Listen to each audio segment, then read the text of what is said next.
We are back, Season 5, Episode 10 of the Ball Card Show, the sports podcast. For the Sports Collector. I'm Jason Otero. I'm Gary LeMaster. And we are rolling through this Season 5. It's crazy. I was thinking about this the other day. People have been like, yeah, we've been catching up. It's been really crazy what's been going on. What have they been saying? Yeah, did I say that really fast? It just sounded like a bunch of marbles in your mouth. Yeah. Farmer Fran. What are they saying? We've been getting a lot of comments. Sound like people the farmer from Napoleon Dynamite. at shows on the Arrowhead. about seeing us on YouTube and stuff now, and my response has been that this has been almost surreal, the speed with which the podcast has grown since we went to a video format. Like, we don't believe anyone wants to see us. Like, they want to know, hey, what do these guys look like? And then they say something like, oh my God. But you're here. Yeah. And we're grateful for that. Very much so. And then this week, what's been really awesome is, especially on TikTok, seeing the engagement with the discussions, people debating each other, talking about what they would do with grading, which we want to jump into your conversations that you were having with us on socials here in just a minute. But yeah, just tons of gratitude. Before we get started, we'll say it again before we finish. April 24th at 7 p.m., we are going live for our first Whatnot show. If you have not heard that, then you are a first-time listener or watcher, and we appreciate you being here with us. Don't forget to like, subscribe, comment, engage with us. We're pretty responsive with any questions you have. I'd love to help you out. Let's jump into some hobby news. Let's do it. Starting out with the release of a product that I actually really like. I really like this product. Yep. I don't mind if it's a product where if I don't get a big hit, I'm not devastated, but I buy this in retail. So that may be part of it. If I can find it. Optic Football release. Now, everybody knows this chase for the downtown has become the big thing. Everybody's trying to buy them. If you have them in your showcase, it's a product, an insert set that it's gone and 90 to 95% all day long, which is kind of crazy to see that happening, not for a month or two with hype, but every release. Yes. This time, though, we've released Uptown Girl. You know what I mean? No. You got something to say? That's Frankie Valli, right? I don't know. Joe Pesci will send a mob to throw you in the trunk of a Lincoln if you don't like Uptown Girl. If you see me right now, you'll understand that it would take a mob to pick me up. Please don't. Yeah, that's no fun for anybody. Actually, people were impressed that I hit that note. No. If I tried to walk like a man at the hour that we're recording this, I would struggle with that. Anyways, Optic released. Oh, yeah. Downtowns as always. Rookie Kings as always. I think Blazers is another one that they've got like 800 case hits. But they were just released Uptowns, which is like a downtown, except it says Uptown, and it's a cutout. It's not a die cut card, but the design of the card is like a cutout with a marquee sign. Now, what I will say, and we realize they look cool. They do look cool, but again, a little bit more of a grift from Panini on their way out the door. How can we get a little bit extra?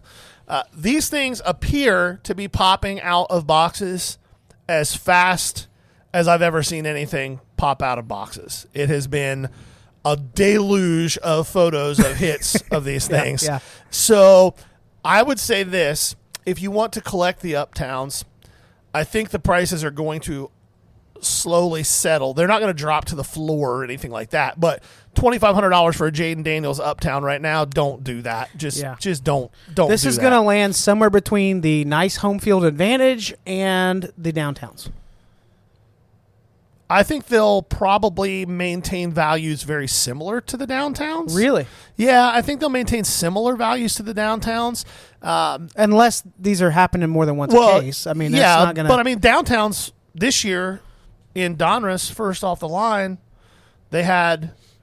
Or this was last year's Black Pandoras and stuff. They released the Optic last year, and the cases of first off the line had 25, 30, 40 downtowns in them. So who knows? You're going to see a lot of them opened right around release time. That's long for sure. Story short, don't overpay for these things off the rip if you want to collect them. There is a downtown in this set that I want, and I very rarely want things like this, but my boy Ken Anderson has a downtown in this set. You have to get it? I do. I have to get it. I've already got 2 or 3 people on the lookout for it. Gary will pay over 100% for that. I don't know. As a matter of fact, 200% is not too much for this guy. I don't know about that, but I will buy the card eventually. You're going to have a hard time finding comps. That's true. Okay, let's have this conversation. Okay. Downtowns. Now, don't just rationally think through this with me. Okay. Do we need a Ken Anderson downtown? Do we need it? Does the product, because here's where I'm starting to be like, this is what's happening with some of these Fanatics releases. Like, hey, there's a huge vet auto checklist. But when you look through the names, do we really need it?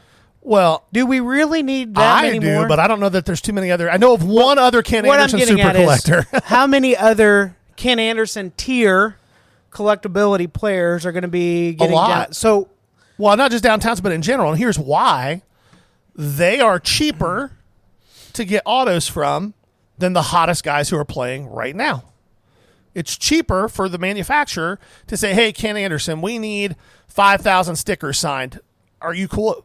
$5 a piece if we can send them to you?" sure. But what I'm saying is, for the downtown product, are we starting to water it down? Oh, if hell we're yes. seeing- so it's like, Hell yes. be mindful. Excuse me. It's the same thing as I was finishing a sentence there. I was trying to fill your Fill dead my spot phlegm? there. Yeah. Oh, that sounded weird. I don't like that. Anyway, go ahead with what you were about to say. Doesn't matter anymore. I think that the overall checklist for this stuff has been watered down for a while. I mean, look at the downtowns that sell for next to nothing currently. You're really struggling right now, aren't you? Oh, it's so horrible. Okay.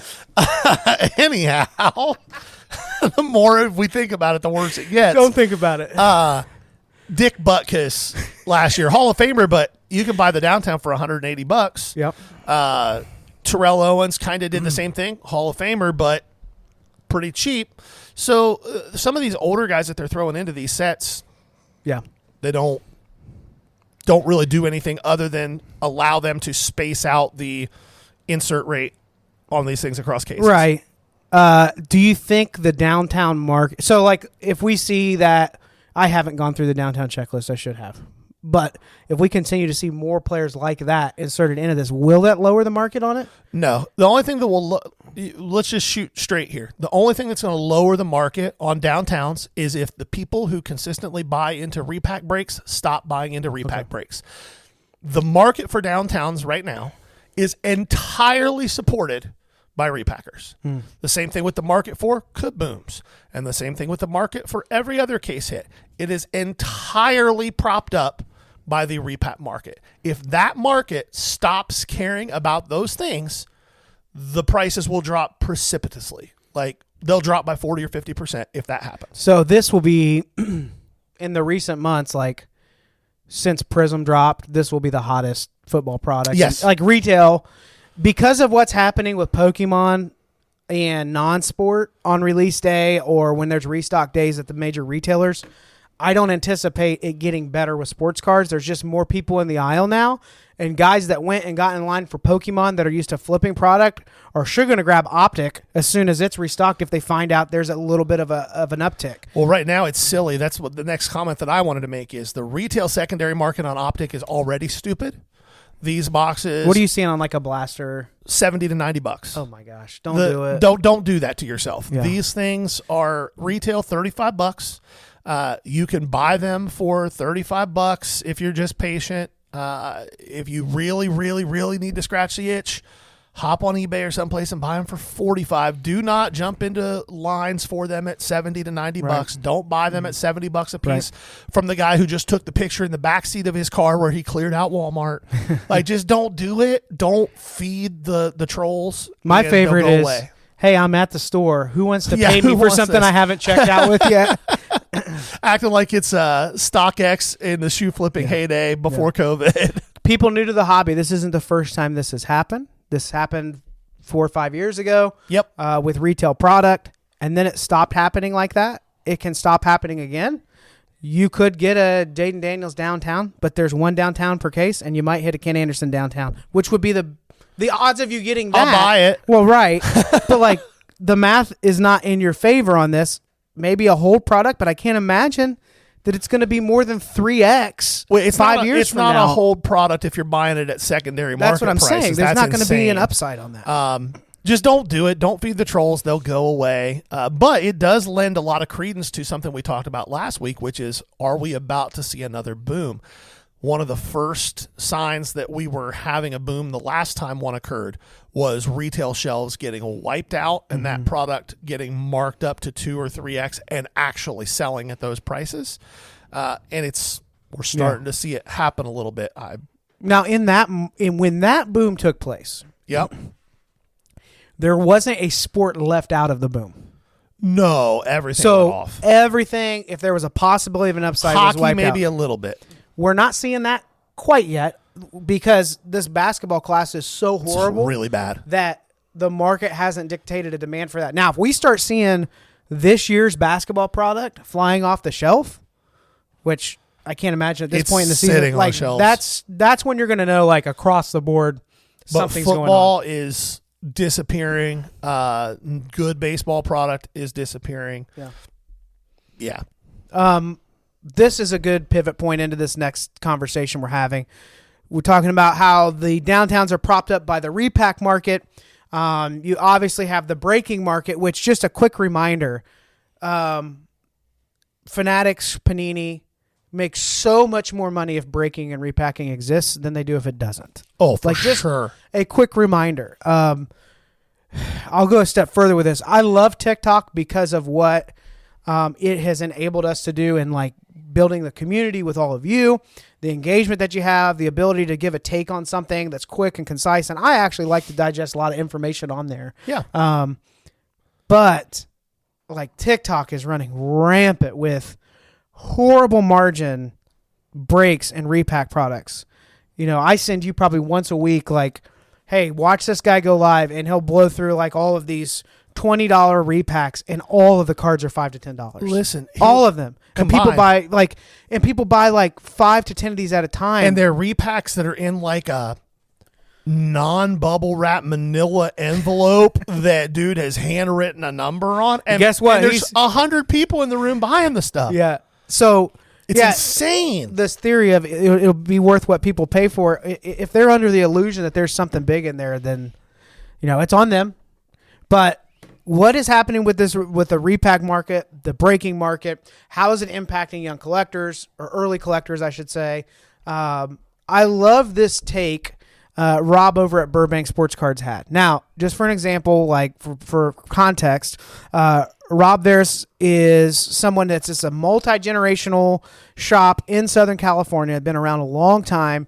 His allocations have to be, he probably Through the buys a roof. lot more Yeah. wax than any of us realize. He always has the new stuff, but he has, from the get, like when the boom started, like around early COVID time, he was saying, hey, I think that breaking could be detrimental to the hobby overall. I think that this gambling component, while exciting for the singles market, is going to be bad for collecting over the long haul. He's not changed his position on this. And Burbank has only grown through the season. They're getting ready to open a new facility. Massive facility. They've got these awesome murals all over the place. Like, he's building a model out where he wants the most efficient system for singles inventory, and he wants, I think he's got 24 showcases that are fresh, that are updated. That's a lot. That's a lot. Well, they have hundreds of people a week walking in selling them stuff. Yeah. Like hundreds of people a week. But Rob went, I believe he went live, or he may have even posted it as a story on IG. And he had a quote that I just wanted us to unpack just a little bit. And he's talking about why he has a tough time with the gambler aspect of the hobby, the repacking side of the hobby. And he truly believes it's detrimental to collectors overall. Like, will cards even be around in 10 or 20 years if the emphasis continues to go to people believing they're going to hit something big and losing 80% of their money every time, or 100%? So he said this: give people an option when spending hard-earned money. Go away from the fleeting moment of breaking or opening wax. Now, this is a shop owner, a big shop owner, and build something or go somewhere that is lacking the satisfaction in the hobby. People are entering the hobby quickly and they're exiting it because they're getting into the gambling side of this. They don't even realize. They don't even know that collecting is an option. Yeah. Which is sad. And all the vintage, collectors and buyers that are listening to this, which is probably very few, are going to say, as we said growing up, amen. Like, yes, this is killing it. What happened to collecting and buying something because you liked it? That's why they get frustrated with the incessant comping over a card you don't even know if you want. Yeah. Like it used to be not that long ago. You would look for cards of players that you knew, of sets that you understood, of a value you had a grasp of, and maybe you'd open up Beckett to, and I'm not saying we go back to what is it book for, because we've all seen the nightmares of buying off of the book, right? What I am saying is you have key influencers in the hobby with a proven track record that are concerned over the gambling emphasis in this hobby. Collect what you like. If you want to buy something and keep it, that's okay. You don't have to flip it. Now, having a business is a different aspect altogether. That being said, it's really important to also say, while what Rob is saying in this quote, I also agree with, there might be a hint of not so much selflessness there, because anybody who's in this business will tell you that the margins on singles are much stronger than the margins on wax if you are an LCS owner. Now, that's a recent change, though. I just want to point that, yes. It's not really. We had a window. The margins they were printing money through COVID on this. Well, yes, we had a window. And during that time, he was still saying, I don't think this is good. No. So I just want to. Yes, that's fair. Yeah. That's 100% fair. But to clarify further, there was a window where the resale value of wax and the wholesale price of wax were way, way, way out of whack. Sure. And then the wholesalers went, we don't like this. So they spiked it right back up. For a minute there, if you had allocations for 5 cases of Prism football or basketball, you were making 10 grand a case. Yep. That was about a year and a half window. Then the wholesalers went, we're not going to give you 5 cases anymore. We're going to give you half a case. We'll give you an inner at wholesale. And then everything else you have to buy at market value, which was about 10% under retail. So, and then Fanatics steps in and says, "Oh, I like this." Like, I'll give you an example. Yesterday, we'll get rid of the middleman, and we'll do the same thing. I went into LCS yesterday. I asked about 2 products that are getting released. One of them was Tribute. Yeah, and I said, "Hey, when is that out?" Because I like that. I don't think it's a big win product for most people that are opening it. You can, but it's really pretty. There's a good chance you're going to get a really good vet auto out of there. You're going to get a good chunk of your money back. You have a possibility of hitting something huge, but they're just really pretty. It's usually about a $400 to $450 box. Yeah, which that's almost doubled from where it was back 5 years ago, 6 years ago. Yeah. But the interesting thing was that I said, "Hey, where are you going to be introducing the price of that?" They said, "We're not sure yet." I was like, "Okay, that happens." He's like, "Well, we don't know when we're going to get more cases." Yeah. So Fanatics now is just kind of teasing with a smaller order.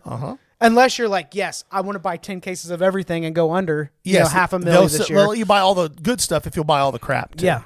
So you want these WWE paper cards? That's what's happening. Yep. It happened with Heritage High Number. It's happening with like Bowman Chrome U basketball with the Cooper flag and the Juju Chase. Like, that's another product. They can't give an honest answer. They used to know where this was going to be introduced. I remember signs being out on the counter. Hey, this drops on this day at X for a hobby box. Yeah. They can't do that anymore. No. So that's changing. The end of his quote here, he says, the reason the loudmouths are getting away with this. So I love that he said it like that. The reality is there are people overhyping, yelling at you in the stream, giving you incorrect comps, telling you you're going to hit something that they know is impossible to hit. Posting videos to Instagram to get you to buy their courses. And again, Panini and Fanatics only make more money the more exposure to this stuff that there is. It's not their fault that people are breaking the product. No.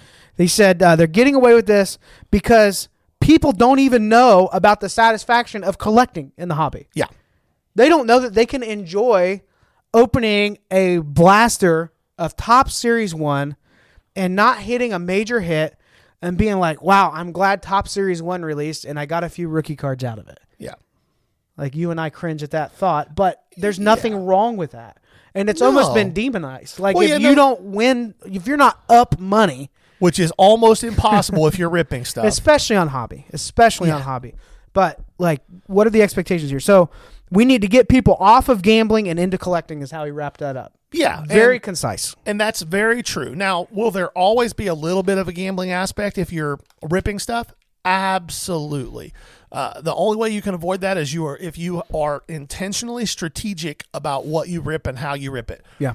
It's what I do. The only product that I rip a lot of is Bowman. You guys, if you've been here for a while, you've heard me talk about it. I only rip Bowman retail, and I only rip it by the case, and I'll rip 1 or 2 cases of it every single year, and I never lose money on it. but I have a strategy and I know exactly what I'm doing with it. That doesn't mean he makes money because it takes time to sell them. Yeah, for sure. It's not like it's not like that. And what very, very, very good point. It's not like instantaneously you're gonna that case cost $1,100 and you hit one card that sells and you make your money back on that one card. But over time, I've never lost money on a Bowman release ever. Yeah. So always understand that if you are ripping stuff on a regular basis and you're doing it for the purpose of making money, you will fail. The end. If you're ripping it because it's fun and you have the disposable income to do it and you don't mind when you take a bath and you're excited when you get a win, hey, have at it. Because without folks like you, it's hard for me to buy stuff to put in my showcases. And there's a counterpoint to what Rob was saying over at Burbank. And that is, okay, we want to eliminate this. Let's just have people collect. Let's take the big hits out of products. Let's make everything $15 to $50. And now you're opening what is commonly referred to as junk wax. Yeah. But you're not going to take the big hit because you're not gambling anymore. Well, nobody wants that either, right? There's got to be a balance. There's got to be a chase. There's nothing wrong with a chase in a product. But what he's saying is there's going to be a high turnover rate for this industry, period, because we're not creating collectors out of the experience. Let's not make this hobby just a casino. Yeah, like every time I go through my Eric Davis PC and I'm showing people cards that I've collected, and I'll show them the cool stuff, right? But then I was like, this is what I really like. Here's 10 binder pages of the 89 score. Because it brings up a feel. I mean, Tom Brady, who's now launched his fourth LCS in the last 2 months, brought in his binder of his collection. Yeah, I saw which I saw a whole sheet of Eric literally Davis. looked like my childhood. Yes. And it's like, don't forget to enjoy collecting cards in the midst of all this. This gambling component isn't going away anytime soon. And I'm afraid that a lot of you that even tune in, they're just getting started, will get swallowed up in this. So then your question is, well, I only know about breaking on TikTok or, going to Whatnot or what. Like, how do I go to a show?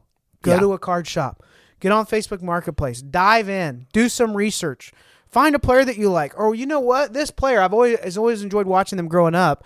And they're from a time where it was like all game used patches. Like it doesn't have to be a big thing. But anyway, I thought it was really interesting that the Card Father is throwing that hard of a take out there that we're forgetting about collecting and gambling is kind of running rampant in it. And he stands to gain a good bit. If Burbank was breaking nonstop, they'd make money. Oh yeah, they have the audience. But that's they not have what the they do. Exactly. They're true to who they are. So all right, I've worn that topic out, but I think it was worth the discussion. Yeah.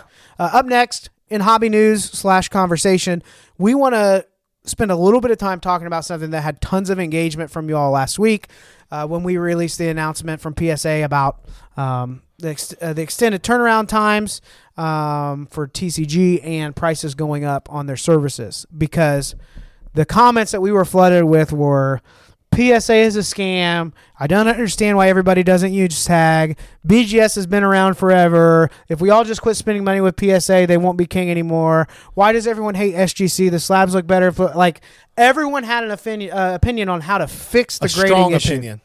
So I think we just want to walk through each of these different graders, and there's no way we're going to have everybody. I'm sure some of you are launching a grading company and you can't believe we left you out. But we did, because these are the ones that, in what we see walking up to tables, what we see moved consistently online, are used the most. Is that a fair way to say it? I don't think there's anybody left off that wouldn't be like an obscure, smaller. Well, GMA is the only one I was thinking, and they do grade a lot of cards. They don't add any value to the card whatsoever, but they do grade a lot of cards. They will protect your card for you. Yes. Yeah. So basically what we want to talk through is why this is not a simple fix. So let's start off with PSA. This is they broke the news about things changing. For some of you, this is the first time. For others of us, this has been several times. We've ridden this roller coaster before. Yeah, we've been on this roller coaster before. But there's a consensus out there that they're grading tougher and they're raising prices, and people are getting these bulk submissions where they were jimming out at 60 to 80%. 80% is aggressive. 60%, 70%. And now all of a sudden it's 20 to 30. And they're saying this is a scam. What do you I'll let you dive in with PSA. We've spent a lot of time on PSA, so I don't want to stay here forever, but why is it not a simple fix of PSA just Just add more employees. Change your centering expectations that you just tightened up. Why is it not a simple fix? Well, grading in general is never going to be a simple fix because it involves human subjectivity. It's that simple. One of the things I think... Calm down, tag people. Calm down. We'll get to you in a minute. Yeah, one of the things that I think people get the most frustrated with about, that we saw the most comments about, and that I hear a lot, is PSA, they make more money if they grade your card stronger so you can buy a 10. That's a little fallacious. You can't just buy a 10, and PSA only charges you more if the value of the card in the grade that it is given, and that could be an 8. Okay, on some cards that might be an 8, not a 10. On vintage, it might be a 5. Yeah. Right. If the value of the card in the grade that it is assigned causes it to go into the next value tier that PSA gives. Now, one of the things that people got really used to with PSA over the last 4 or 5 years that I think they're cracking down on a little bit more beyond grading standards is, say you had a card that in a PSA 10 was worth $600, but that first tier you submitted it in is really only supposed to be up to $499. For a good while, they didn't really bat too much of an eye about that $200 difference. Now they are. Now you're getting charged, and people don't like that. But they also don't want to get a 9.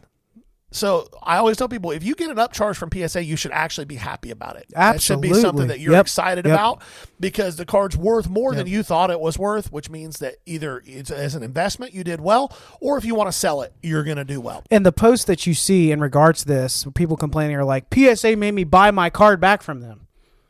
Yeah, that's not really what happened there. Your card's worth more than you thought it was. And nobody, just so we're on the same page, nobody who is following PSA's guidelines is going from a $20 submission rate to a $5,000 submission rate. That's not happening. The only way that's happening is if you subbed a card that you damn well knew was worth $100,000 in a decent grade as a $20 submission card. If you're that stupid, that's a you problem. Okay? You're not going to get away with that anywhere. Now, as far as the whole conversation of PSA being king and they shouldn't be king, listen. Well, let me. I you want to get to that one later? thing. No, I think you can. But right before you do, so to recap, one of the things that Gary's saying is there is a way for PSA to make more money.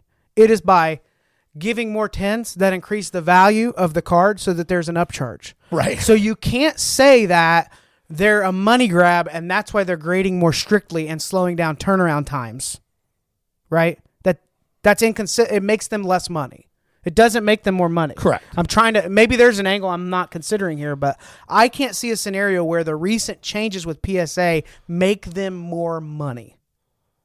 Now, you can make an argument that 3 years from now, 10s will carry a higher value, and maybe a 9 will look a little bit better because it's harder to get that. But as it sits right now, you can't say that PSA is trying to rip me off with an argument as to how stricter grading guidelines and a slower turnaround is going to do that for you. Yeah. And also, one of the comments that we saw some version of several times was, I sent PSA my cards and it took 4 months to get them back and all I got back was crappy grades. Send better cards. Yes. Now, don't get me wrong. Does PSA screw some stuff up sometimes? Absolutely. Yes. No question about it. I had a sub not too long ago where I got absolutely brutalized and the cards were not graded accurately. There's no question there. But at the end of the day, if you're getting a bunch of 4s and 5s, there's a reason for it. Don't Look go your cards over. off of what your breaker tells you the condition is. Yes. They have 10 seconds before they open the next pack. They're Before throwing they it in slam it into a top loader. Yes. I mean, and there are ethical breakers out there. I'm not trying to say everyone that breaks is bad. I want to be really clear about that. Yeah. There's a huge fraction of this where it's very ethical.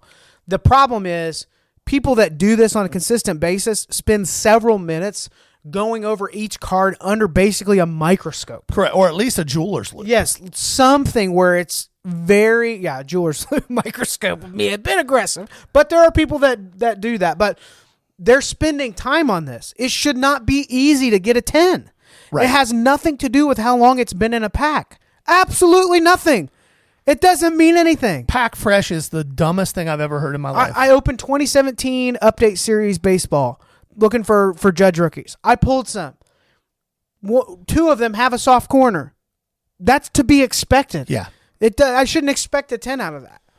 So the expectation that if you just started sending off cards and you sent 40 off, and it's the first time you've done a large submission like this, and you can't believe your gem rate is so low, you need to do homework on what it takes to make a 10. Now, is there also this reality that they're grading tougher? Yes, they are.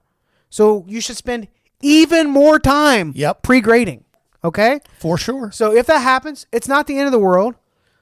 You may have lost a good chunk of change on that, expecting 9s and 10s because somebody told you, just follow their course and send it off. And who's that idiot? I don't want to say his name. We're getting to the point where I'm about to start dropping it on a regular basis. But you need to pre-grade your card. You need to spend time. Not everything's going to 10. That's the point. If it's easy to 10 everything, we're all screwed. Yeah.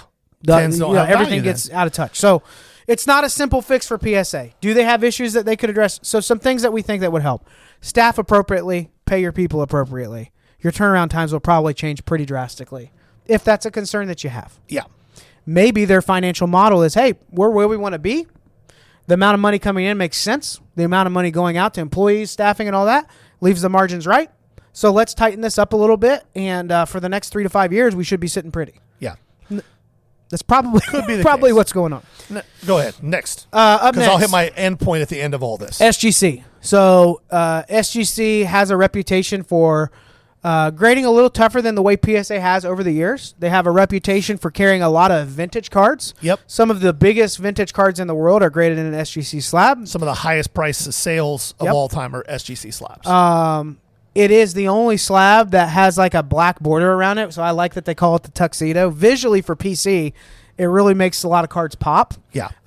They are usually a little quicker, and they're usually cheaper than a lot of other right people now, out there. they're a little backed up.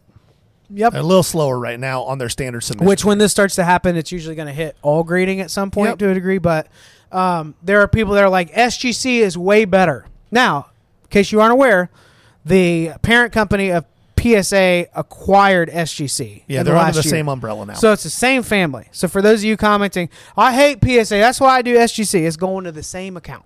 It's going to the same bank account at the end of the day. Now, would it be smart, like I talked about, wouldn't it be sweet if SGC picked a lane and they're like, we are the number one vintage grading company, right? That if I was the parent company, that's what I would do. Everything would come into the same hub. Vintage would go to SGC, modern and ultra modern would go to PSA. They don't want to not take that money, so they won't do that. But the thing with SGC is very, very simple. They do a good job grading. They're pretty consistent grading. They do have one grade tier that will outsell a PSA 10, and that is the gold label SGC 10. It is extremely difficult to get a gold label SGC 10 as the equivalent of a BGS black label. It actually is handed out a little bit less. I think it's 0.2% of cards that SGC grades get a gold label. Of all the cards I've ever submitted to SGC, I have gotten one gold label card, and it wasn't a huge one. It was a Ronald, not an Acuna, Ozzy Albies rookie out of a lower end product that I graded during the COVID boom. The simple reality for most of these other companies we're going to talk about is very simple. Does SGC do a good job? Yes. Do the slabs look good? Yes. I like them a lot with color cards and with vintage cards. I think it looks great. With a lot more like the base and standard chrome stuff, I don't like the look of it as much, but like Prism color pops really well in those slabs. Here's the simple reality. An SGC 10, at best, unless it's a super low numbered card, like of 10 or less, that doesn't have a high PSA 10 pop, is going to get you about 70% tops value-wise of what a PSA 10 is. That's just the reality. We can talk about how it should be all we want. Should is the dumbest word in the English language because it has no bearing on reality. Yeah. We can talk about should, and we can even agree on should. But the reality is that if I have two identical cards and they're sitting in my showcase and one's a PSA 10 and one's an SGC 10, the PSA 10 will sell faster and it will sell for 30 to 40% more 100% of the time. The end. Does it make sense? No. No, but that's just the reality. That's the way it is. Anybody that's arguing against that in the comments, you're wrong. And I can tell you from years of experience setting up at shows almost every single week, you are wrong. Perfect example. I had the Marvin Harrison Big Kahuna auto to 150, SGC 10 and a 10 on the auto. So a dual 10, right? Much more in demand going into last year than this year just because he didn't get a ton of targets. Hopefully that changes for him. But there were repeatedly sales at 550, 550. There was a sale at 800 on that card, okay? I had to fight for the value of that Marvin Harrison to be close to $100 under the PSA 10 on a card to 150 that's pretty collectible. Yeah. Like it was not happening. People wanted it much lower. You sat on it for a while before it finally moved. I had to, but again, that's, we're talking about a 20-25% difference on that. Yeah. And I don't have a good reason. And I think it looked better than in an SGC but anyway. That's just the reality. If there were one of these where I'm like, hey, I think they're already to a point where they should have more value, I think SGC is that one out of this whole list. Like they should demand more value than they do right now. Yeah. Up next, BGS. So this is a fun one. If you're new to the hobby, you're just confused. Why do people have such strong opinions about a brand that's been around so long and has been the industry standard for 20, 25 years? Well, I'm glad you asked that. Gary, do you have a litany of reasons for them? Yeah. So just to recap, prior to like 2019, this started to shift before the boom. Okay. The first boom for COVID for a lot of you guys.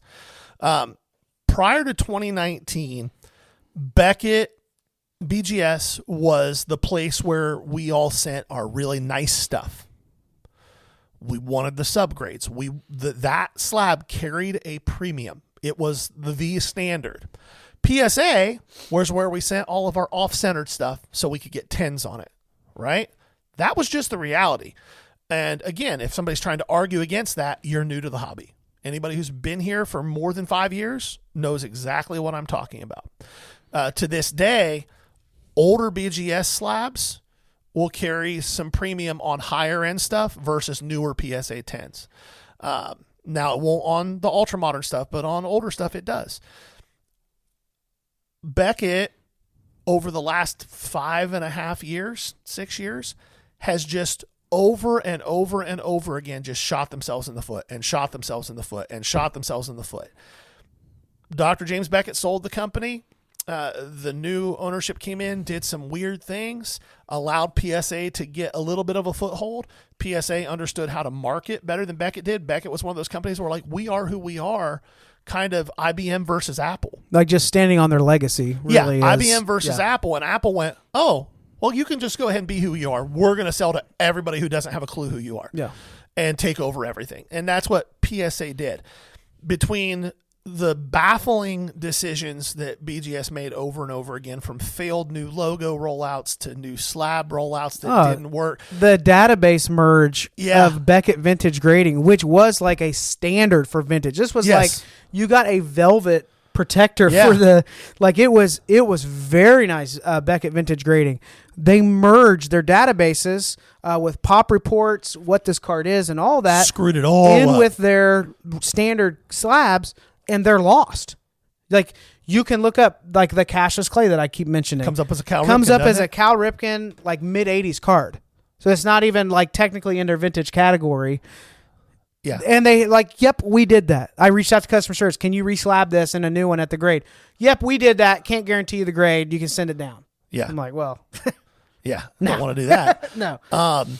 So but the logo redesign was a fail. It was a fail. Then they tried to play it off like that didn't really happen, except it was at the National, and there were hundreds of pictures being posted of what they were trying to do, and then they backpedaled really fast. Then the new CEO that they brought in is now going to jail for millions of dollars worth of fraud. Now a new company owns them. Now I will say this. BGS is starting to see a little bit of an uptick in submissions.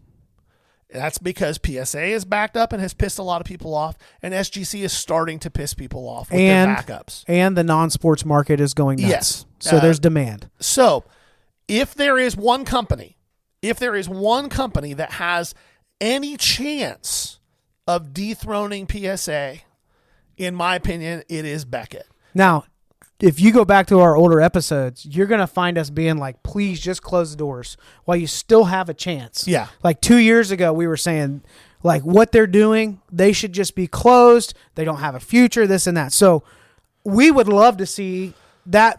That's a company that if they can get their stuff together, they have the ability to truly compete with PSA? Because they have so much name recognition in the hobby. The word Beckett. Subgrades is a huge thing too. Yeah, oh, for sure. Yeah. But literally the word Beckett is so synonymous with sports cards that a lot of you that are coming back into the hobby after 20 years away that didn't come back during COVID and are coming back now are like, why aren't people using Beckett's? Mm-hmm. Like, it isn't even called a price guide. People just call it a Beckett. People used to call Tough Stuffs Beckett's. It was just synonymous for price guide. Right. So the name has a lot of value if they can put the marketing dollars into it and if they can deliver. Well, for example, on you can't call a promise. anyone.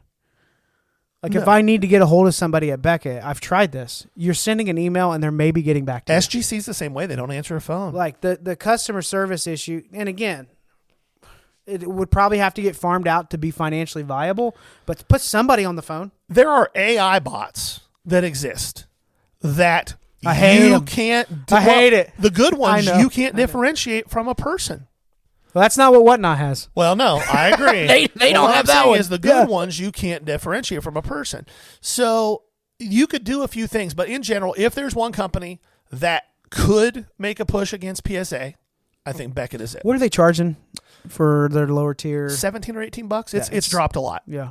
Which is also part of why they've had an uptick. Now, there is a play with BGS. If you're unaware of this, because of the subgrades, if you have something that's really clean and you don't want to wait 4 months on a turnaround, and like you got to be very confident. Now, this has got to be probably for bigger cards. Getting a Beckett slab that is True Gem or True Gem Plus, Or a 10 or a black label. yeah, like a 10 or black label, you don't probably have to You do win. anything You don't with have it. to do anything. But on a 9.5, you really do have an argument that you think it will 10. Now, somebody's going to have realized costs with that. They're going to have to take a gamble on it. And but the that's risk of cracking it. But compared to like a BGS 9.5 with good subgrades is an easier sell than a SGC 9.5. That Oh, looks like a 10. absolutely. So Yeah. there's a little bit of value there. We got to keep it moving. Yep, let's keep it moving. Tag. And maybe we just wrap up with this one for today because That's there's a fine. few others. Yeah. The True AI grading platform. Now, here's what we know. The slabs feel great. Although they've they got- are a little brittle. Some people like that. If you've had to If you're crack gonna and resub, it, yeah. But if you accidentally drop it on the floor, you also might shatter it. Yeah. But pretty decent design. Their whole thing is like, this is completely objective. Yeah, Right? It's AI. It's AI 100% only. of the way. Well, the truth is, it might be the most honest statement that can be made because getting a 10 out of that is almost impossible. Yes. Which isn't the worst thing in the world. The challenge that I'm running into is people trying to argue that at shows when they want to sell it. They can't move it. So now they want to move it on margin to a dealer. And they're like, it's AI grading. Like it's a 9, but yeah, it doesn't mean that it's selling. Like it doesn't have the value yet. I appreciate the concept. For those that's been in the hobby a little while, this is about the 5th time we've been told that there's an AI brand out there, only to find later that it wasn't quite as AI as you're saying it is. So that's probably why there's a little hesitation in the market with it. I think that's part of it, but I Remember will, HGA was saying that they were doing Yeah, that. but they weren't actually. Tag actually is, and they've actually shown demos of it, and the process that they use is great, and it's wholly objective. There is no subjectivity. A 9 is a 9, a 10 is a 10. It's always going to be a 10 or a 9. There's no, if you take it out and send it back, as long as nothing changed on the card, it's going to get the same grade. But it leads to what you just said, and I want to wrap up this whole segment with this. The one comment we got more than anything else is, why is PSA king? Why do people keep sending their cards there? This is very simple, and it goes back to the comment we talked about earlier about should. Like it, hate it, loathe it, whatever. The reality is this. PSA sells for considerably higher margin than anything else. Yeah. And it sells for a considerably higher margin than anything else because the overall market says it's worth more. And the people who are complaining, here's a very simple, somebody said, how do we change this? I'm going to tell you how to change it, okay? And you can do this. And if we get enough people to do this, it'll change. You know what the chances of us getting enough people to do this are? 0. You won't even do it. I'm going to tell you how to fix it. You can take steps this weekend at your local card show. When you go to somebody's table and you see an SGC 10, I want you to pay 100% of PSA prices for it. When you see a tag slab, Yeah. I want you to pay 100% of PSA 10 prices for it. When you see a BGS 9.5, I want you to pay 100% of PSA 10 prices for it. And if you are willing to do that, and enough other people are willing to do that, then the market will change dramatically. Guess how many of you are going to do that? 0 of you are going to do that. You know why? Because you know it's not worth what the PSA 10 is worth in the market. The end. Yeah. There's no other conversation to be had about it. Well, I think there is, Okay. but I agree with everything you're saying. This PSA wasn't always king. Like, it can change over time. It's usually with poor service. It's usually with an issue that happens. You know, PSA, if the turnaround times become a year and a half or a year, and all of a sudden we're seeing Beckett improving or SGC's gets like That all happened already. Well, it's happened, but It didn't change anything. PSA wasn't in the position They were were in 2021. Okay, They go were in before that. 2020. Like, what I'm saying is your perspective is over the last 5 to 7 years, this is the way it is, and it's not going to change until something happens. And I'm saying it has been other graders before. It has, but not since the hobby has become what it is. And the amount of money that is in the market that is in PSA slabs, the Okay, hold on. Let me ask it this way. Yeah. I hear you saying. The gem rate continues to fall. And Okay. the turnaround time, fast forward this 2 to 3 years. Yep. You're not getting your stuff back.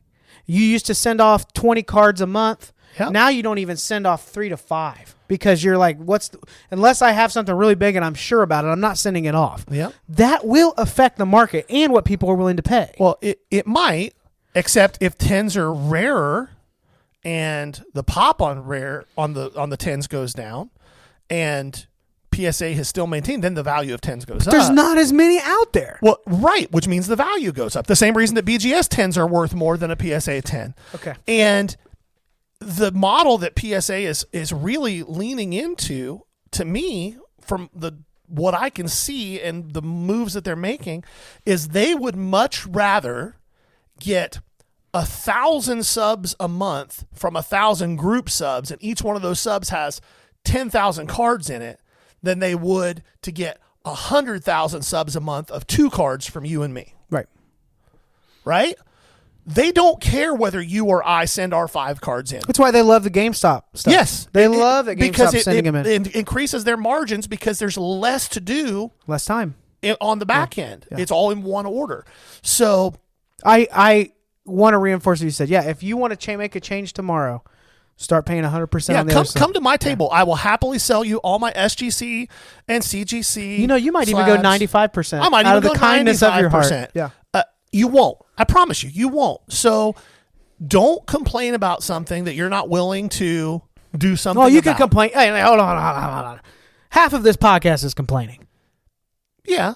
We don't do stuff about half. You're allowed.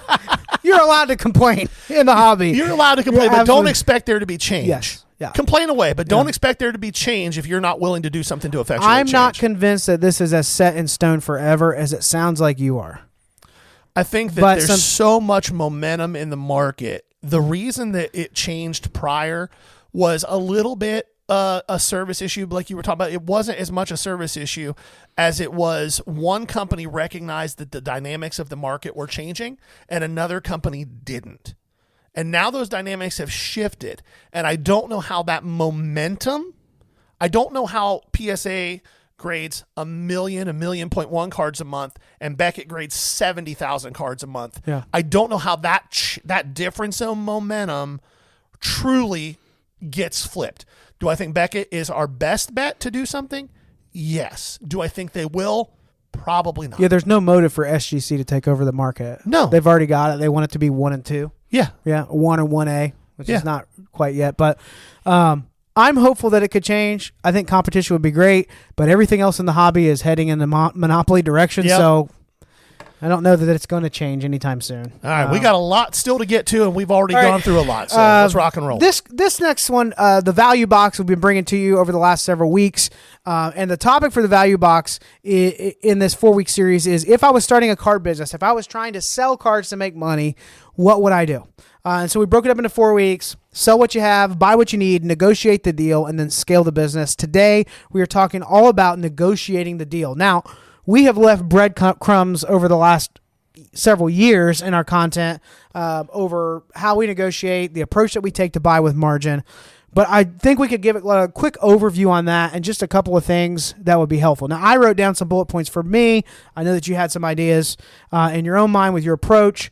But the first thing that I wanted to say is consider your temperament and your personality. Absolutely. When you're negotiating. Yep. Gary and I create a very different experience for the person that we are buying from. We both have found ourselves to be effective in buying. And there's some principles that we don't have any variation from, but we definitely present ourselves in a different way. We approach it differently. Yeah, absolutely. So the first thing that I'm going to say about this, which may be the very first thing that you're like, well, this doesn't affect me. But I think for most people, if you're starting to try to buy things and negotiate a deal, like, hey, I want these things, you've made an offer, and the implication is that the seller is saying, I don't know about this, or no to you. Now you're in a negotiation. You weren't in a negotiation when you just threw out a number and they say, yeah, no problem. You're in a negotiation when there's resistance. So be comfortable with being uncomfortable. Be okay with the fact that somebody just said no and told you that they're probably not interested in moving things at the price and don't that you initially threw out to them. Don't assume that they're a jerk because they don't want to sell to you at the price that you want to pay. Great point. Sometimes it just doesn't come together. Another part of this that's really important, and we'll try to kind of give you the back and forth of this as we go through these points. Understand whether you are in the position of power when you're buying or whether the dealer is in the position of power when you're buying, or the person you're buying from. If you are walking a show and you are not set up at the show, you are not going to be able to buy at the same margins that I, on the other side of the table, who am set up at the show, have a very professional table set. A banner that says buying. Yeah, like that anybody who walks up goes, oh, this obviously somebody who does this for a living. Like, this is not just a guy throwing some top loaders on a tabletop. You do not have to have all of those things to be able to get a deal. No, you don't. Not at all. But setting up is a different... Understanding which side of the table you're on is really important. You're not going to buy from the walking side of things at the same margins that I do sitting on the other side of the table. When I walk a show, I don't buy at the same margins. Yeah. So anyway, go ahead. No, I think that's a great point. I had a guy yesterday at a show that was, or 2 days ago, and today's Tuesday. It's a Sunday. I was at a show. I've seen him before. He asked if we're buying, and they always start, it says you're buying. Are you really buying? This is somebody that's been rejected all day. They break something out that's a case hit. It's in the 10. It's a relevant quarterback. They start out with, I just don't know. I don't even know what. I mean, you can give me an offer on it. You look it up. You give them an offer at margin, not being crazy with it, and they're asking $100 over comps. They do not have the leverage. They're going to do that all day. He kept going. They started arguing. They said, man, I've seen you at a lot of these shows. You really should just set up a table. That right over there, that's the guy that organizes the whole thing. I could probably help you get a table for next month if you want to put some work in. I was ticked at the guy. Yeah. But it takes a lot to get you there. I get there really fast. Yeah, but it was just like, you're wasting time. You are not in the same position that I am with this. I'm not paying you $100 over the comps on this. I can't make any money on that. Anyway, know where you are, which side of the table you're on. I think that's great. Learn to be okay and good with the word no, because it's a two-way street. This is an area of improvement for me, which I'd like for you to maybe think about over the next couple minutes. When it comes to negotiation, what could you do better? I think for me, being more comfortable with no on a sale when somebody's trying to buy from me in a negotiation, I've got to do a better job of saying no. The problem for me is somebody puts a lot together of 5 or 6 cards. I'm like, I'm going to make $200 here right away. I've only had these cards for a week. I could probably buy better. Yeah, all true. I didn't fail, but I'm missing out on I put so much work in to find those cards at that margin that I really should be okay saying no. Hey, I just can't get there. I appreciate it. Is what it is. Nothing wrong with that in the negotiation. So be comfortable with the word no. The next one I had, value the business relationship in any way that is possible. So if it is somebody that is consistently having the type of stuff that you like to buy, if you've been able to work out a deal, if you see that they are reasonable, that they have a similar approach to establishing value, negotiating, try to do something. And that might mean that sometimes you buy a card more aggressively than you typically do. But you've purchased from this guy 2 or 3 times, and you want to keep that relationship open. You let them have a win, and you say, hey, I'm paying up a little more than normal on this one, but I value a relationship that we've had dealing with each other. Yeah, 100%. That is so important, because there are a lot of people that can create a sizzle reel that they can throw out on TikTok, Instagram, and all that of them making a big purchase and beating somebody up, getting to a really low percentage. But guess what? That video is out there. Yeah. And people aren't going to want to do business with you if you're just trying to be as aggressive as possible, and not valuing the relationship. And vice versa. The flip side of that is anybody can put out a sizzle reel of them paying 90% on stuff, when anybody who does this for a living can tell you that if you are paying 90% on everything, you aren't going to be in business very long. Not for long. Yeah. No, not for long. So you may be in the content business. Yeah, but you're not going to be in the selling cards business. Quick reminder to those of you watching, like, how did he buy at that and he's making money? He's making money from you watching. Yeah. That's what's happening. Yeah. They're making money from your content. He's making money when it sells on Whatnot for 150%. That's true. And if they can do that, no shade. No shade at all. I think it's great for everyone. I hope you buy our stuff at 150%. Yes. So, anyhow. But you should comp things before Yes. you do. Watch for red flags. So there's some red flags for me. When I'm going into something, I ask a price or I'm beginning to negotiate. I see things that I want. Here's some red flags that pop up for me where I'm like, I don't think this is going to work out. Make a mental note of this before you go further into the negotiation. The few that I wrote down were this. If you have no price, or if I walk up to a box, maybe it's a value box and I see some decent stuff. I had this happen over the weekend. I said, hey, what do you have on this? Just pull anything out. I'll be reasonable with you. So you have done none of the work to set a price. You aren't willing to take the risk of setting a price and allowing buyers to catch something that is on the uptrend, right? Yeah. But you're expecting me, so you want to establish whatever the highest possible comp on that is. And for me, that's the way Jason described that. I have it even simpler. If I walk up to a table and it's got a value box, you like perfect same example Of stuff that's not just like 50 it's not 50 cent cent stuff. stuff. Yeah. It's decent stuff. And I say, what are these priced at? And they say that. And I'll grab one card that looks good and I'll go, how much is this? If the first thing that person does is take their phone out, I just say, hey, never mind. And I put the card back. I'm not interested in pulling 400 cards out of your value box, which I probably will do. Yeah. And spending the next 4 hours while you comp every single one of these cards that run from $2 to $10. Yeah. No interest at all. I will pass. I comp those cards. Like, that's the difference. Now, the value box I bring to shows is not as much as it used to be. Like, it's a 2-row, but they're all comped. They all have a price on them. Yeah, everything on my table, thousands of cards, every single one has a price tag. Now, that price tag may have been put on 4 months ago. And if you see, and I tell people to dig into my box, hey, if you see something that the price looks way off on, it was probably priced 3 or 4 months ago. If you're interested in just set it aside, we'll figure it out. Yeah. But there's a starting point. Absolutely. Next red flag I have, people trying to get you to negotiate collections sight unseen. So this is more on collection purchases, buying with margin. You and I had one that we were considering over the last week. There was not a price. We had a feeling that the person selling it had a price in mind. And it was just come on out here and take a look. I'll be fair. It was an 8-hour round trip. Yeah. What is fair to you? What is this worth? What do you want? The red flag, which I don't want to be too assertive with it, because it just wasn't a deal that made sense for both of us. That's really all it was. And it's a guy that I've bought a lot of stuff from, and I like the guy. Yeah. Good dude. Just this deal wasn't right. But if you're buying a collection and somebody starts with, I just don't even know what's in here, but they can tell you how many cards it is. Like within, like, if it's a big collection, they're like, this is 22,500 cards, but I don't know what's in here. They know what's in there. Yeah. They know what's in there. They've counted. They've counted it out. And they're probably about to introduce to you the favorite play for sellers, which is a price per card rate. So here's 10,000 cards. Here's a few pictures of a bunch of cards worth $5, but there are 8,000 cards not worth anything. But I think, 50 cents a card, $1 a card, there's got to be money in here for you. Not when it's going to take me 6 months to process this, get it all on eBay, put it out at shows or whatever. So that's a red flag for me. If it's just sight unseen, they can't give you any details. They have a card count, but they can't tell you anything else. Just come on out here, make it. Time is money. I'm out of the shot here. I've got 4,000 cards that I need to process and put on eBay. If you're doing this as a business, you may not feel it right away, but wasting time on a negotiation, it costs you money. It costs you money. The amount of time that this business has taken for me since I quit my day job to just do this, I didn't realize how much work I wasn't getting done in this business until that happened. Yeah.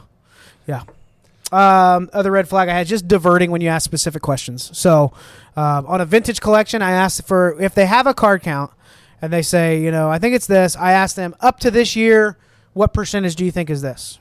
And if they divert the conversation rather than saying either I have no idea or I think it's this, now I'm concerned. Yeah. Now I'm concerned. And it's probably not the right one for me. That's more specific to collection buying.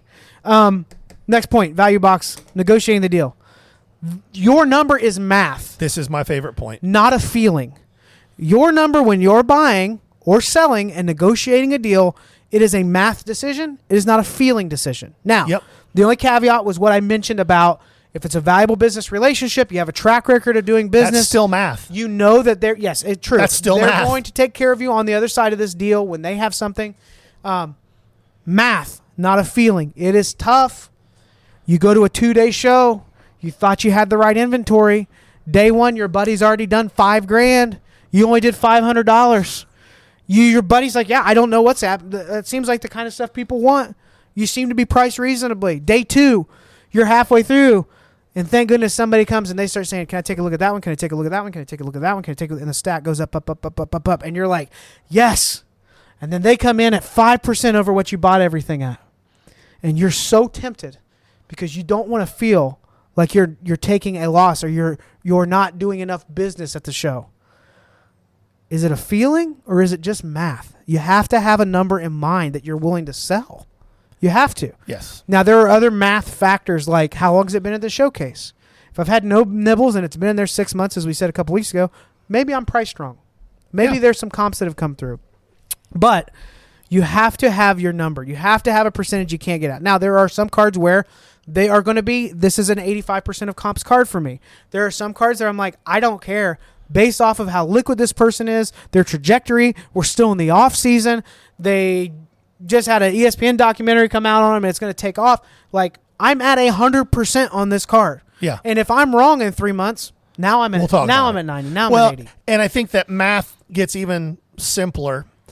The way I do things and the way Jason does things are similar, although not the same. You have to decide, and I took this as a lesson from, I owned a sign company for many, many years.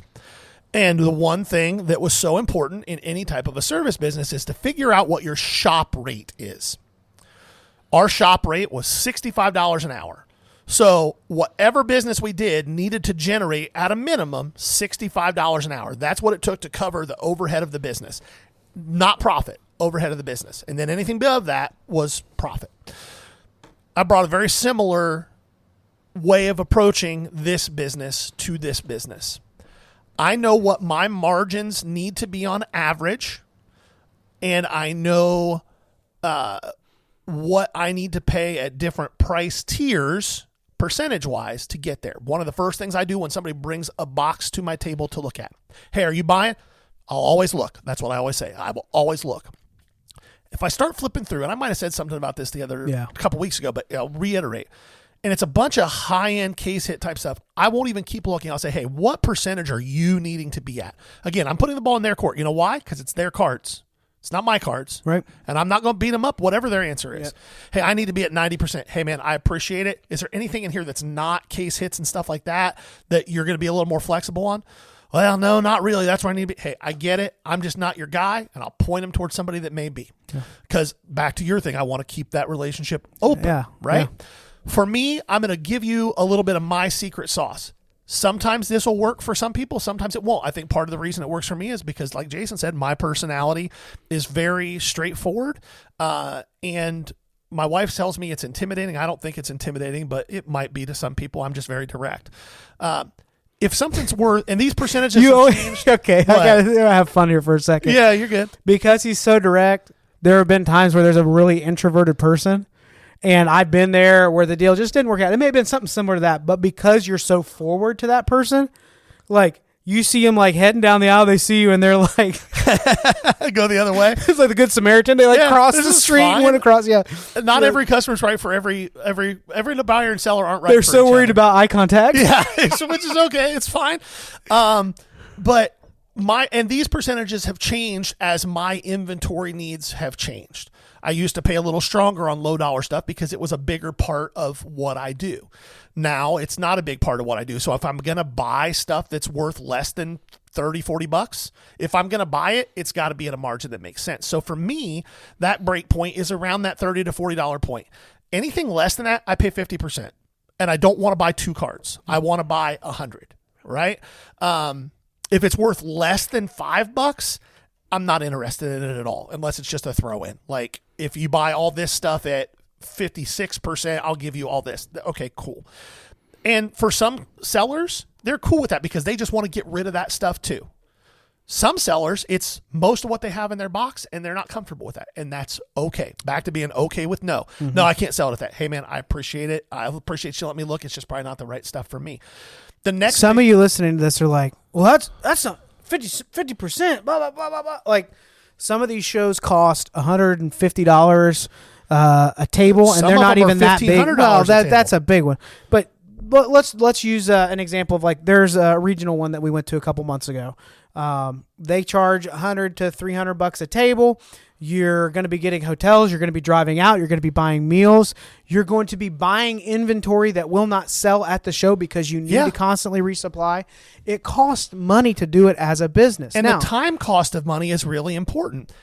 If you sell me 10 cards that are $40 a piece retail value, that's $400. I'm willing to pay about $200.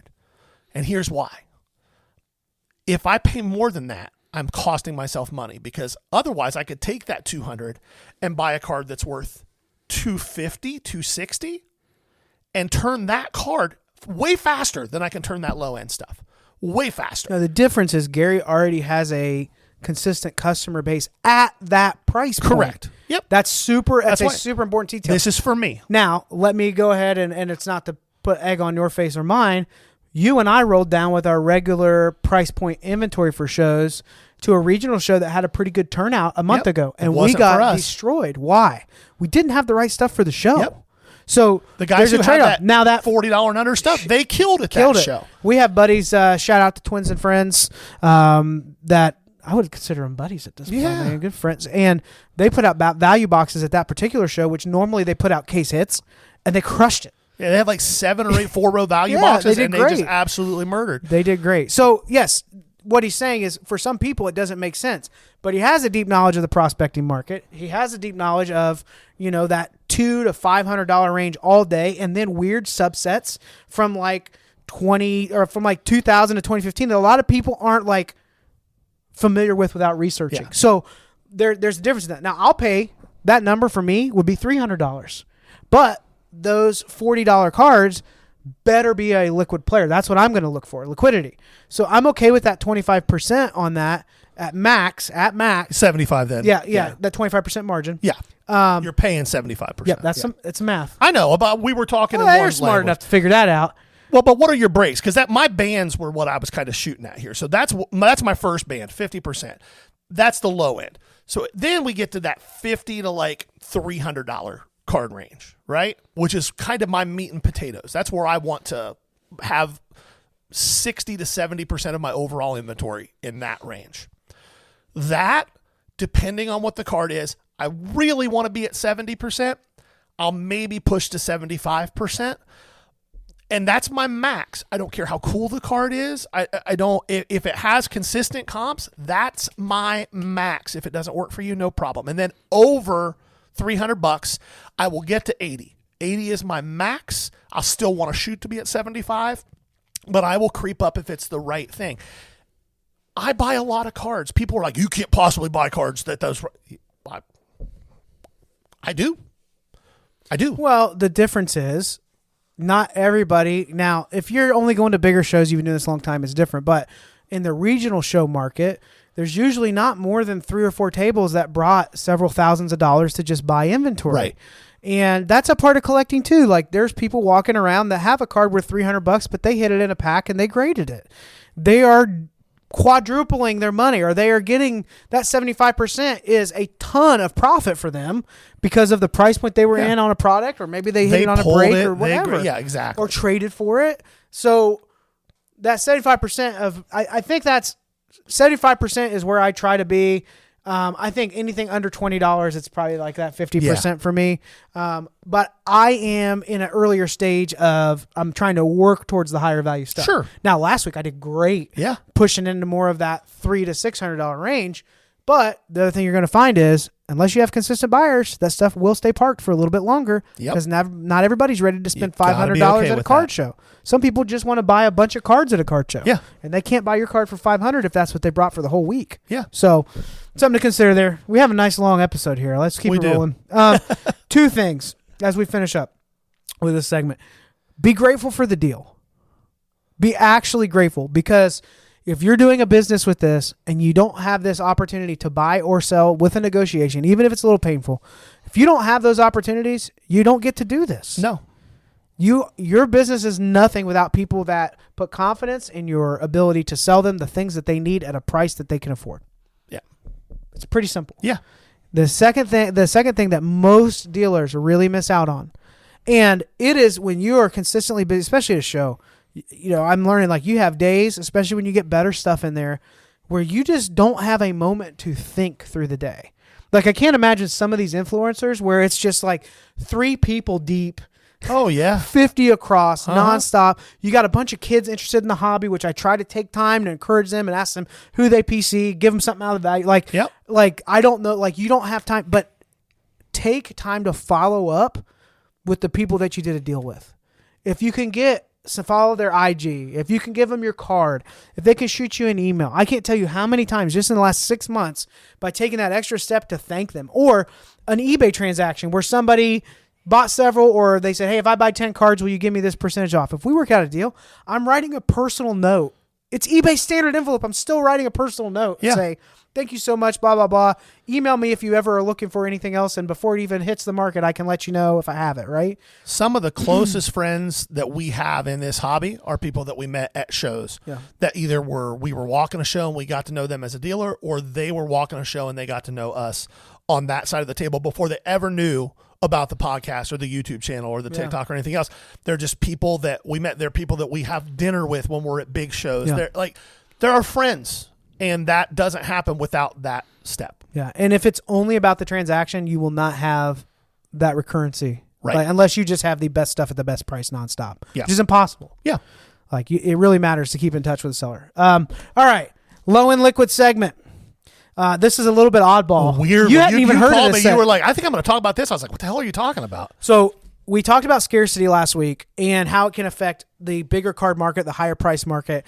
It can help and hurt. Yes, you can demand a higher premium, but a lot of times it's going to sit there for a while, because for a lot of buyers, they want data points that show this is what this card is worth. Yeah. The beautiful thing about low end, scarcity is a big deal. It's just going to multiply how liquid a card is. You don't see it that often, and I'm in it for under $5. So yeah, let me get 5. A lot of times you're in it for under 5 cents. Yes. This would be an example of that. I was in these for 5 cents a piece. Yeah. I bought all of these at the Shipshawana. It was a complete set. This is the 1984 Donruss BMX So weird. set. BMX action. Now, what's really cool about this is if you were a product of the 80s or 90s, you know that like BMX was a culture, not just a way of riding. BMX and skateboarding. Yep. And this particular set, different manufacturers would sponsor athletes. And a lot of these, like, you could call it rookie cards, but some of the early X Game guys, this was like their first card that existed. Yeah. So you have like, here's an example, like Hyper manufacturer, and they have certain athletes that they're pushing, or you just have a new bike that they were getting ready to do. It's a really cool looking card, to be honest with you. So like, this is all out of 1984. There's some of them that are just the manufacturer. Like, here's the Redline BMX options in the mid. Yeah. Huffy is in there. Murray. You remember Murray bikes with the big Nobody foam remembers padding? Murray bikes. Yeah. It's because they were cheaper ones. That's the one I had.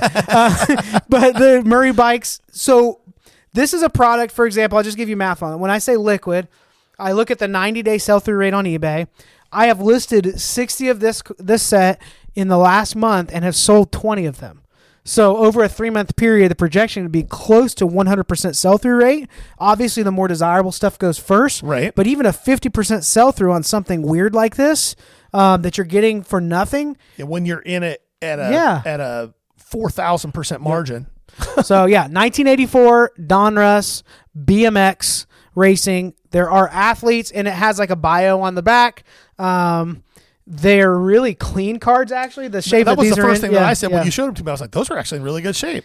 This is an example of something that not only sells for people that are into BMX, but it is pop culturally relevant as like a throwback retro thing because people remember BMX being awesome. So this is your low-end liquid for the week, 1984 Donruss BMX. Don't be afraid to buy weird stuff when it's super cheap and give it a try. Absolutely. It's a really good point. If you've never seen it before, chances are a lot of people haven't, so it's worth grabbing if it's cheap enough.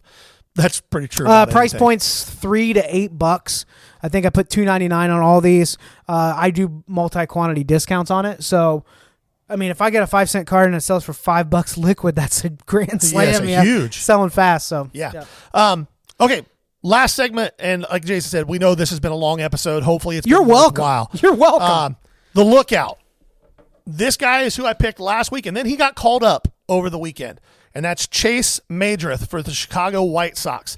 Now, you may remember we talked about him in our prospect kind of preview for the year of guys who we thought might get called up. Madrith got the call. Now, he was originally drafted in 2022 by the Boston Red Sox, and he was part of that trade, one of the key parts of the trade, him and Kyle Teal, that brought Garrett Crochet to the Red Sox, who the Sox just signed for $180 million over 7-8 years, whatever it was. Madrith got called up, and in his first pro game at the MLB level, he did something that nobody has done since Larry Walker. And he had 4 plate appearances with 1,000% on base percentage, and he had a 1-for-1 and 3 walks. Now, that doesn't mean he's going to be Larry Walker and have a Larry Walker Hall of Fame career, but it is a nice little indicator, especially since he's followed that up by still hitting over 400 and having an on-base percentage over 800. He broke up Garrett Crochet's no-hit bid the other night, which was really fun to see. Like the guy he got traded for, he broke up the no-hitter in the 8th in that game against the Red Sox for the White Sox. Here's the thing about Chase Madrith. The comp for Chase Madrith, in my opinion, is another former Red Sox shortstop, Dustin Pedroia. Now, I think Madrith's going to bounce back and forth between short and second for Chicago, but he's a middle infielder. Same type of player. Walks just as much as he strikes out, maybe a little more. He's going to hit right around 300. He's not going to hit a lot of home runs, but he's going to hit a hell of a lot of doubles. He is going to make pitchers work on every at-bat. He is not going to have very many 2 and 3 pitch at-bats. He's going to have a lot of 6, 8, 10, 12 pitch at-bats. He's going to make a lot of in-zone contact. He's not going to hit the ball super duper hard, but he's going to go oppo when you give him a pitch to go oppo with. He's going to pull when you give him a pitch to pull. His splits were almost perfect. It was like 38% oppo, 36% pull, 29% center. Like wherever you give him the ball, he's just going to put it where you give it to him to. Again, not a comp, but that's the way Tony Gwynn used to hit. Like where you throw the pitch, I'm just going to put it where it goes. I'm not going to try to do what I want to do with it. I'm just going to take what you give me. And that's how Madrith does. He's not going to be super flashy. His stuff has already ticked up just a little bit. It ticked up in the fall last year because it looked like he was going to get called up by the Red Sox at the end of the year. He didn't end up getting called up. But now he's here. I don't think we see him go on extended slumps. The White Sox are not a good team, although they're better than I think people thought they were going to be. So expectations were pretty low. I've got several nice Madrith cards. I'm part owner on his Superfractor auto, his Bowman Superfractor auto. Vested interest. I do have a vested interest in the guy. That's no qualms about saying that. That being said, go watch him hit. Go watch him swing the baseball bat. Go watch how he plays. I think that you will be very pleased with what you see. Dustin Pedroia had a really strong card market for about 4 or 5 years. Yeah, that was the Lookout. Before we finish up, are we going to talk about your hat? I love my hat. What's your problem with my hat? Well, I mean, it does look like a Chuck E. Cheese prize. It's awesome. It's soft. It is furry. It is furry. It's like a boa for men. Yeah, kinda I how- like it. I'm a big fan. All right. All Care Bears themed today. And that's Ghastly from You sure from did. Care Yeah, Bears. you did that. You did that. Yeah. This has been the Ball Card Show, the sports podcast. For the Sports Collector. Bye now. Peace.